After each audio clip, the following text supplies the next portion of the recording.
Concurrent list क्या होता है बच्चे, ये रिलेशनशिप से ही मैच करता है। फॉर एग्जाम्पल मैंने कहा दोनों को पावर है, इंडियन यूनियन को भी और स्टेट्स को भी। यहां पर हमारा ऐसा एक यूनियन है, संघ है हमारा ऐसा, क्लियर है। अभी आपका कनाडा पढ़ाऊंगा मैं, कनाडा के अंदर और क्लियरली समझ में आएगा आपको, लेकिन अभी दोनों दोनों के बीच में जो रिलेशनशिप है ना, उसकी बात हम लोग यहाँ पर कर रहे हैं। देखिए तो पावर इनको भी दे दी गई यहाँ पर। ये पावर हम लोग दी किस तरीके से, तो 3 लिस्ट के माध्यम से पावर बांटी जाती है। 3 लिस्ट, पहली होती है बच्चे यूनियन लिस्ट, सेकंड होती है हमारी स्टेट लिस्ट, ठीक है, 2 होगी, और तीसरी होती है अगर बात करें कॉन्करेंट लिस्ट, जो आपके सामने ऊपर लिखी भी हुई है। यूनियन लिस्ट के अंदर कुछ सब्जेक्ट होते हैं, सब्जेक्ट मतलब कुछ ऐसे मुद्दे जिनके ऊपर केवल केवल यूनियन ही कानून बनाएगा, जैसे डिफेंस, रक्षा, न्यूक्लियर बॉम्ब, इनके ऊपर सेंट्रल कानून बनाएगा, स्टेट थोड़ी बनाएंगे कानून। अब उत्तर प्रदेश से बिहार को थोड़ी जिम्मेदारी मिलेगी अब बॉम्ब के ऊपर कानून बनाने की, वो तो सेंटर बनाएगा ना। तो बच्चे यूनियन लिस्ट के जो सब्जेक्ट होंगे इनके ऊपर कौन बनाएगा कानून, यूनियन। स्टेट लिस्ट पे स्टेट बनाता है।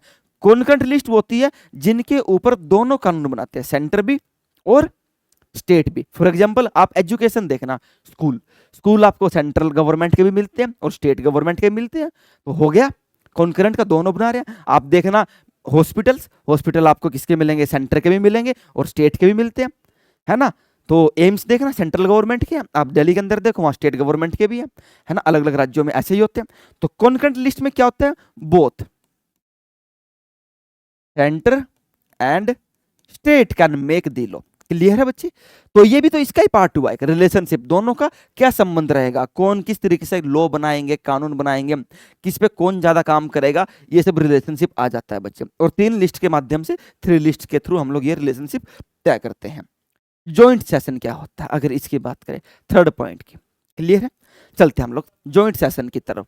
जब जॉइंट सेशन की बात करते हैं ना, अभी हमने पिछले उसमें स्लाइड में बात की थी पार्लियामेंट के अंदर लॉ मेकिंग प्रोसीजर की। जैसे कोई लॉ बनाना है, कानून बनाना है, तो उसके लिए पहले एक बिल आता है। वो बिल मान लो एक हाउस में दिया, लोकसभा में, उसके बाद कहां पर दिया, राज्यसभा में, दोनों जगह से पास हो गया, 2 हाउसेस है। उसके बाद कहां जाएगा, प्रेसिडेंट के पास, प्रेसिडेंट क्या करेंगे, सिग्नेचर करेंगे वहां पर उसके ऊपर, क्लियर है। तो ये लॉ मेकिंग प्रोसीजर हुआ। कहीं बार क्या होता है बच्चे कि वो जो बिल है वो बिल किसी हाउस में अटक गया, ना पास हो पा रहा हो, क्लियर है। तो प्रेसिडेंट है ना, जो ये प्रेसिडेंट, ये क्या करते हैं, अब दोनों हाउस अलग अलग बैठते हैं, एक दूसरे रूम में, एक दूसरे रूम में, अलग अलग कार्य अपने वर्किंग करते हैं। तो प्रेसिडेंट क्या करते हैं, दोनों हाउस को कंबाइन रूप से बुला लेता है, कंबाइन रूप से एक ही जगह बुला लेता है दोनों हाउसेस को, क्लियर है। तो वही जॉइंट सेशन कहलाता है कि एक साथ बैठकर वर्किंग कीजिए। फॉर एग्जांपल जैसे राज्यसभा में 245 मेंबर है, लोकसभा में 543 मेंबर है ना। वैसे तो अलग अलग पास करेंगे बिल को, दोनों कानून अलग अलग बनाकर कहां पर देंगे, प्रेसिडेंट को पास चला जाएगा और वहां से साइन हो जाएगा।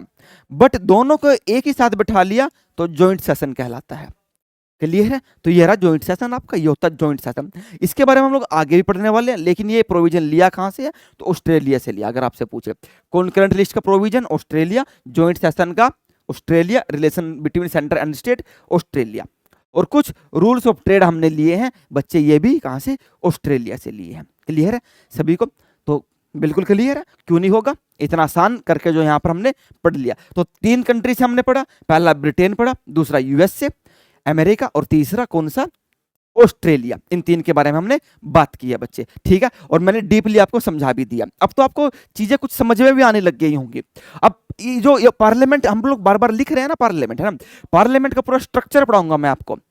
जब नेक्स्ट क्लास आएंगी तो उनके अंदर पार्लियामेंट का स्ट्रक्चर भी पढ़ेंगे हम लोग, क्लियर है।